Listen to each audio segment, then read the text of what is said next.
A home in the woods was just what Ashlyn Cartwright wanted. It seemed to have enough space and storage for my equipment, for my business, and for my kids. She wanted peace, but in just 75 days, it gave her nothing but problems. The spring rain came in, and that's when I started noticing the rainfall that was coming through. Leaks in the roof were just the beginning. Turns out the dryer vent was pumping moisture down into the crawl space, leading to mold in the HVAC, contaminating the air. I had requested that a mold remediator come out and do an inspection, and then my renter's insurance came out and they did some sort of inspection, and that's when they had confirmed that everything was pre-existing to my tenancy. On July 2nd, Millersville's codes department condemned the home. Ashlyn and her 4 children were told to leave. The mold was so bad, they were also told to leave everything behind. I am not to even get on the property at all. I mean, my things are right there. And so I'm going to have to make some sort of arrangement. But I mean, being barred from retrieving any of my stuff is just unfortunate. Ashlyn's family shouldn't be paying the price for someone else's neglect. Their toys, their photos, their library books. Pictures and artwork that I'll never get back. All my memories. They got their security deposit back, but beyond that, help has been hard to come by. I'm not the only one in this situation. I know I'm not. Because I've reached out to resources who are overloaded because I'm not the only one in this situation. While she searches for a new home, Ashlyn's pushing for the kind of change that would prevent others from experiencing a similar loss. Why do people's things and their lives and their kids have to get sick? Why does their stuff have to be destroyed? Why is this happening to people, when something can be done about it? In Millersville, Hannah McDonald, News Channel 5. An Oklahoma mother who says her rental home is overrun with mold and pipes draining raw sewage directly into the crawl space underneath. It's so bad, she says one of her young children is now being treated for mold poisoning. She also tells us her landlord is offering them a new place to stay, but it will cost her a lot more. News 4's Spencer Humphrey is looking out for them. This should have been a fresh new beginning. It's supposed to be our forever home. But for Chelsea Wanger and her 2 kids, the short time they've spent in this home has been more akin to one of those nightmares. The kind you just can't wake up from. But it turned to be a toxic home. It's currently inhabitable. She signed a lease to rent the Northwest Oklahoma City house from Home River Group Property Management back in March. They moved in on April 14th. It was really nice. We enjoyed it. That was until they didn't. We all had headaches, and we didn't understand. We thought it was just stress from moving, changing schools. Then she saw it. If you push down on this wall right here, water comes out. And then the mold has grown through this little piece of wood. So much mold, it couldn't have simply sprouted overnight. It looks like they painted over it with a chemical paint.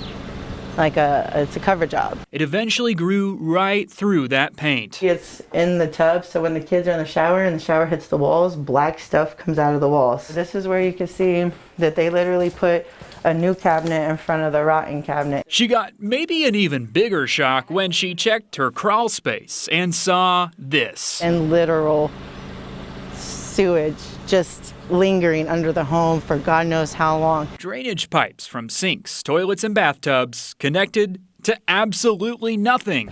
This is where the toxic, just the headache, is just so bad. She took her 8-year-old son to the doctor.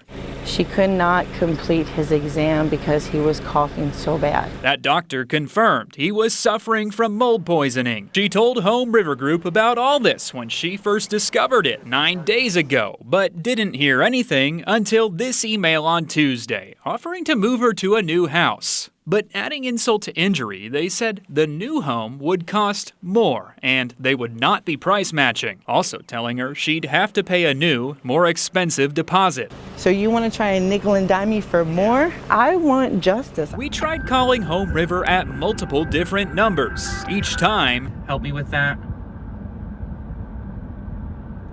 we got a not-so-helpful call center. We do not have the direct phone number that I could direct you to or transfer you over. The call takers telling us their boss told them not to talk to us, refusing to answer our or Chelsea's questions. My family's suffering from this. It's hard to breathe. This little kid should not have to travel around with a medicine bag. We put all this effort and all this time and all this money into stability, and it's getting yanked away from us. I don't think it's right.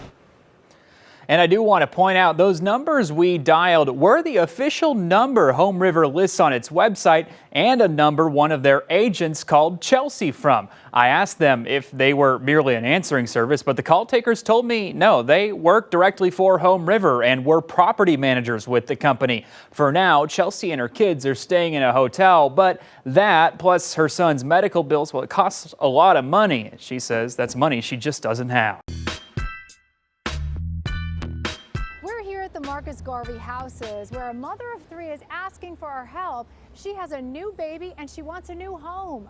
We're making it happen. Hi, you are prettier in person. I've seen you. Hi, little one. Tiffany Fraticelli reached out to Pix 11 News on Friday when we were doing a Facebook Live at a Brownsville town hall with the HUD regional director. Hi, Monica. It's Tiffany. I'm asking for help. I live in Sumner in Brownsville and I have mold. Please help me. Tiffany, we're here. It's hard because we try to clean it up and it's like we're making tickets, they close the tickets, they tell us to wait all day in the house, they never come, and it's like I don't know what else I could do. It's hard enough to be a new mom, but she says she worries every day about the health of her children. We go to the hospital all the time. That's her. She has severe asthma. She has an 8-year-old named Desire. Fix our place. You want us to fix your place? Yeah. Okay, you got it, Desire. Her 4-year-old named Freddie broke our heart when he told us this. Be careful of the mouse traps. Be careful of the mouse traps? Why is that? You just don't want me to get hurt? Because they're sticky. And 1-month-old Catalia. All she does is sleep. This mom worries when she has to give her a bath, it's in here, in her bathroom. See, I have mold up there. I have some over here. I have the ceiling falling. And you know we reached out to New York City Housing Authority and they tell us this. We attempted to visit the apartment today, but they were not home. We're reaching out now in order to schedule necessary repairs as quickly as possible. And you know we'll be back Friday to check on things. And if you have a story, reach out to us on Facebook at Monica Morales TV. That's Monica Morales TV. We could be in your neighborhood next. In Brownsville, Monica Morales, Pix 11 News. I want to say ta-da. Ta-da! An East New York woman says that her apartment is making her sick and claims her pleas for help have been ignored for years. News 12's Daniela Rodriguez shows us the conditions that she's been living in and why she's still waiting for permanent action. I gotta go to the emergency room for oxygen. For Carolyn Wilson, home has become a health hazard. She says mold has plagued her East New York apartment since 2022, aggravating her asthma and osteoporosis. That's mold. The walls are bubbling up again. Every time she says she complains to building management, the response is the same. Promises, but no permanent fix. What you see? There's moisture on this pipe. Repair crews came in January, even identifying the issue. We're going to break this wall from top to bottom, and they're going to have to change that stack. But she says nothing ever came of it. They only put cardboard there and paint and plastered over the cardboard. And they still never did the work. Wilson filed dozens of now closed HPD complaints with the city's housing department. And they know these walls are soaking wet. So I don't know what they waiting to happen. Besides me, what, they waiting for me to die or something? We also reached out to the building's management company, but have not heard back. Wilson says she's not asking for much, just to live safely and breathe easier. In East New York, Daniela Rodriguez, News 12, Brooklyn.